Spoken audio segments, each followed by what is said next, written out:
बग़ैर अंडे, bread crumbs और बग़ैर किसी लटरम-पटरम के एकदम क्रिस्पी मज़ेदार चटपटे आलू के कबाब अगर आपको मिल जाएँ तो क्या ही बात है। आज की वीडियो में देने वाली हूँ आपको आलू के कबाब की, आलू की टिकिया की कुछ ऐसी टिप्स और ट्रिक्स के जिनको देखकर सुनकर आप हैरान रह जाएंगे और आप कहेंगे कि वाह, इससे आसान रेसिपी तो और कोई हो ही नहीं सकती। आपके आलू कबाब इतने परफेक्ट शेप में बनेंगे, इतने मज़ेदार बनेंगे और वो भी बग़ैर अंडे के, बग़ैर ब्रेड क्रम्ब से। उनकी अपर लेयर इतनी क्रिस्पी आएगी कि देखने वाले हैरान रह जाएंगे और खाने वाले उंगलियां चाटते रह जाएंगे। तो वेलकम करती हूँ आपको घरदारी विद ट्रिक्स चैनल पर, जहाँ मैं देती हूँ आपको घरदारी से रिलेटेड बहुत ही यूनिक और कारामद टिप्स और ट्रिक्स जिनसे आपकी डेली लाइफ हो जाती है बहुत ही आसान। तो चलिए शुरू करते हैं अपनी आज की वीडियो, आज की रेसिपी। वीडियो स्टार्ट करने से पहले एक ही रिक्वेस्ट है कि जहां जिस स्टेप पर आपको वीडियो कोई भी टिप ट्रिक अच्छी लगे तो लाइक ज़रूर कर दिया करें और अच्छा सा कमेंट करके मेरी हौसला अफजाई कर दिया करें।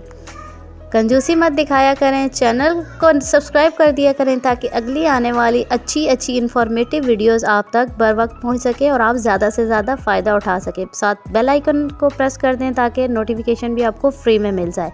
तो चलिए स्टार्ट करते हैं। आलू को मैंने अच्छे से उबाल कर छील लिया है। आलू को मैश करते हुए इस चीज़ का ख्याल रखा करें कि आलू आपके थोड़े गर्म हों। जितने आलू गर्म होंगे उतनी जल्दी और आसानी से मैश होंगे। आप चाहें तो इनको मैशर से कर लें। मैं हाथ से आपको करके दिखा रही हूँ कि आलू अच्छे से बॉयल हैं। आपके आलू के अंदर पानी का जूस बहुत ज़्यादा नहीं होना चाहिए, इसलिए आलू को छिलके के साथ ही उबालना है।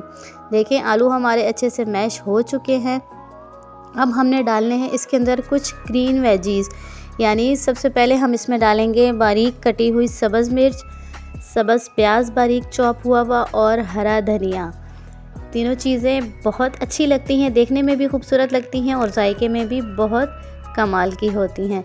जब भी कटलेट्स बनाएं, कोई भी किसी भी किस्म के कबाब बनाएं तो ये सब्ज़ प्याज और सब्ज़ धनिया ज़रूर शामिल किया करें। जाएंगे जी कुछ बेसिक मिसालें इसमें। नमक जाएगा सबसे पहले, अपने टेस्ट के मुताबिक डालें। 2 टीस्पून डालें ये मैंने दरदरी कुटी लाल मिर्च।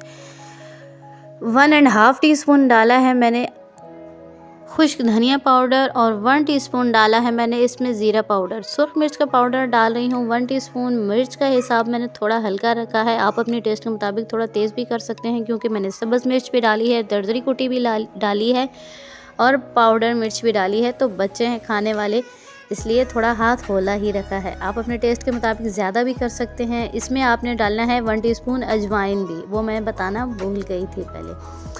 तो जनाब, मिक्सचर हमारा अच्छे से मिक्स हो चुका है, इसको कर देंगे साइड पे। और अब हम बनाते हैं इसकी टिकियाँ। टिकियाँ बनाने के लिए एक तो फॉर्मल तरीका यही है कि आप हाथ को थोड़ा सा ग्रीस कर लें कुकिंग ऑयल से, घी से, या फिर सिंपल पानी से भी आप कर सकते हैं।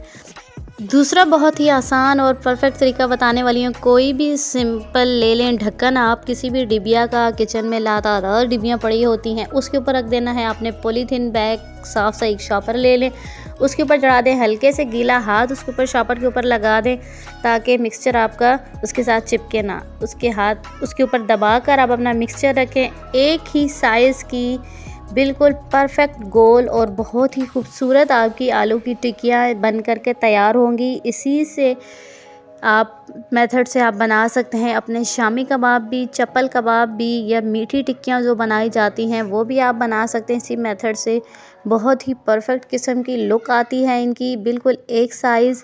वैसे नॉर्मली हम जो हाथों पर बनाते हैं उनके किनारे भी थोड़े से मोटे रह जाते हैं या सेंटर से थोड़ी मोटी रह जाती हैं। इसमें आपकी बिल्कुल परफेक्ट शेप आएगी। आप बन कबाब के लिए अगर बना रही हैं, आप किसी दावत के लिए बना रहे हैं, तो आप 1-2 दिन पहले बनाकर ये फ्रिज में भी रख सकते हैं। बहुत ही खूबसूरत, बहुत ही मज़ेदार किस्म की ये टिकियाँ बनकर तैयार होती हैं और वो भी बग़ैर अंडे और बग़ैर किसी किस्म के लटरम पटरम के। तो देखिए जनाब, सारी टिकियाँ मैंने बनाकर तैयार कर ली हैं। अभी से ही देखने में कितनी खूबसूरत लग रही हैं। आप चाहें तो इनको 1-2 दिन के लिए फ्रिज में रख सकते हैं, लेकिन आपने इनको फ्रीज़ नहीं करना क्योंकि ये आलू की टिकियाँ हैं। अब आते हैं जी अपने अगले स्टेप की तरफ। जी हाँ, यानी अंडे के बगैर हमने इनको फ्राई कैसे करना है। तो उसके लिए ले रही हूँ मैं 2 चम्मच लिया है मैंने कॉर्नफ्लोर और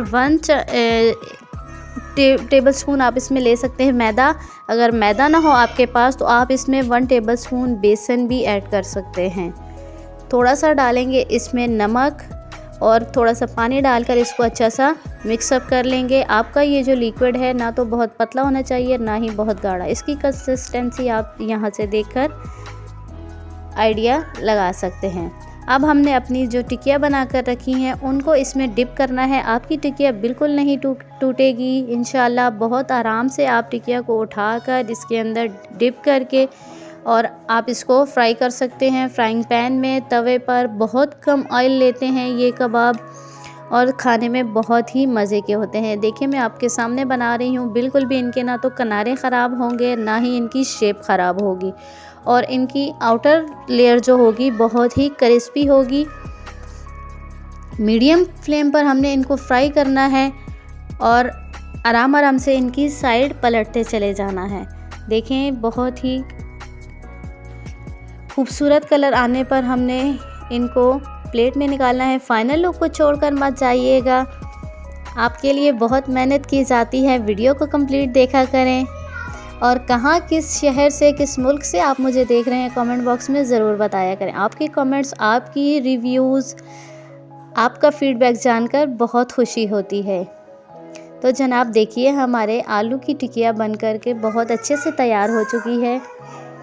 इसी तरह की मज़ीद अच्छी वीडियोस, वो भी टिप्स और ट्रिक्स के साथ रेसिपीज़ अगर आपको चाहिए तो मेरे चैनल पर आपको मिल सकती हैं। बिरयानी की, काबली पुलाव की, फ़िश की, आलू के पराठों की, दाल की, हर किस्म की रेसिपी आपको मिल सकती है। उसके लिए आप बस चैनल को सब्सक्राइब करें और जाकर वीडियोस को देख लें। देखिए जनाब हमारे कबाब बनकर तैयार हो चुके हैं। अभी मैं आपको इनका क्रंचीनेस भी दिखा देती हूँ। बहुत ही क्रंची बने हैं ये।